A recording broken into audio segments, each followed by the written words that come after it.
My name is Evelyn Porter. I'm 72 years old, and I've lived in Boston all my life.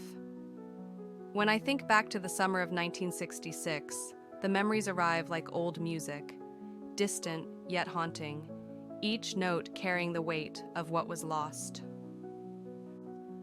I was 24 then, working the morning shift at Beacon Mills, one of the last textile factories still running in the city. The looms thundered from dawn to dusk, their rhythm steady as a heartbeat.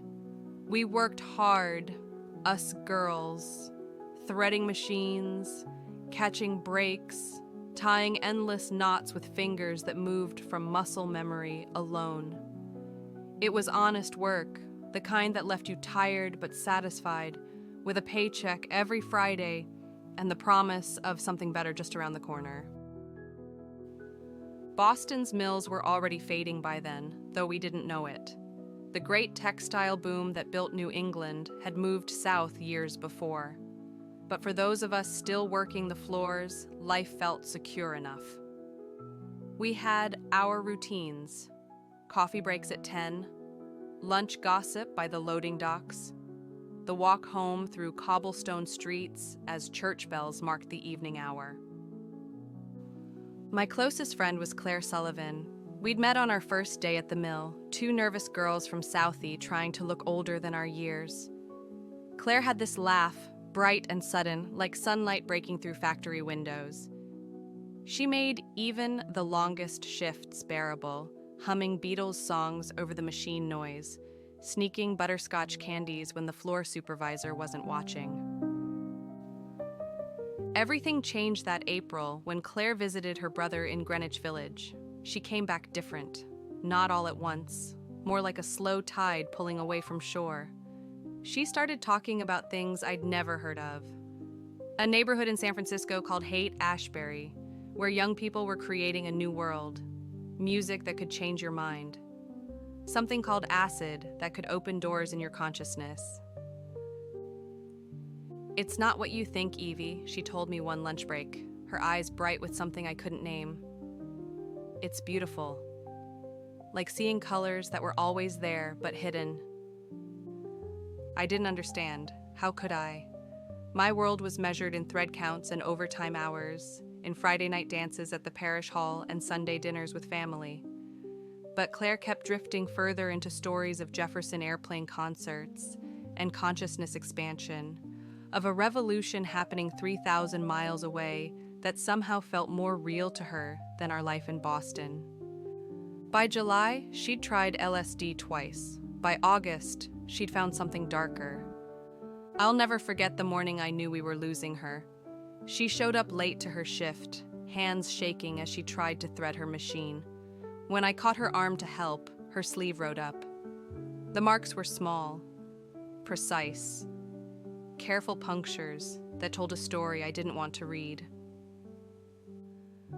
"Claire," I whispered, but she pulled away. That bright laugh turned brittle as autumn leaves. We didn't talk about addiction then. Not in our neighborhood, not in our families. It was 1966. We barely had words for what was happening.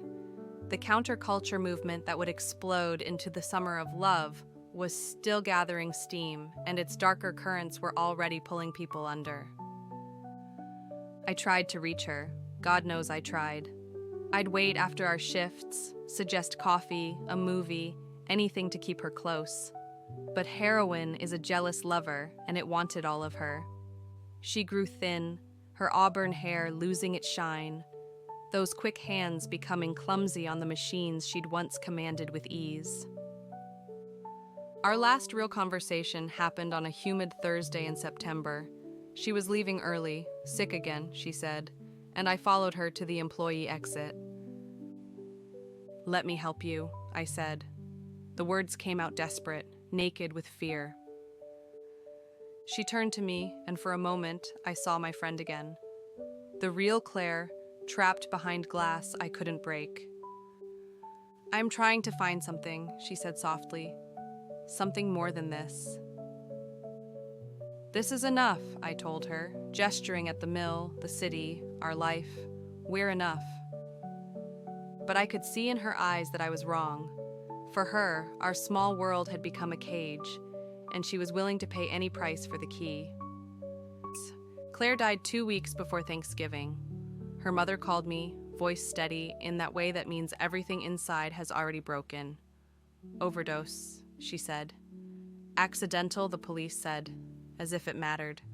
As if any words could fill the Claire-shaped hole that opened up in the world. I worked at the mill for 3 more years, but it was never the same. Every morning, I'd catch myself looking for her at the machines, listening for that bright laugh over the thunder of the looms. Sometimes I'd find a butterscotch candy in my pocket and have to leave the floor, tears mixing with cotton dust. Now, decades later, I understand things I couldn't then. That summer of 1966 was a crossroads for so many of us. While headlines would later celebrate 1967's Summer of Love, we were already living through the confusion and casualties of a world changing faster than hearts could follow. Claire wasn't weak or foolish. She was searching for transcendence in a time when the old promises felt hollow and the new ones came wrapped in danger. I think about her often, especially on summer evenings when I walk along the Charles River. The textile mills are gone now, converted to condos and offices. The Haight-Ashbury that called to her became something different than anyone imagined. But loss doesn't fade with time. It just changes shape, becomes part of who you are. Sometimes I wonder what Claire would think of the world we built, whether she'd recognize her dreams in it. Mostly, though, I just miss my friend. I miss her laugh echoing off factory walls, her dreams too big for our small corner of Boston, her hand in mine as we walked home through summer evenings that felt like they would last forever. That's what I learned that summer. Love doesn't end when someone leaves. It stays with you, woven into your days like thread through fabric, invisible but essential, strong enough to hold even when everything else falls apart.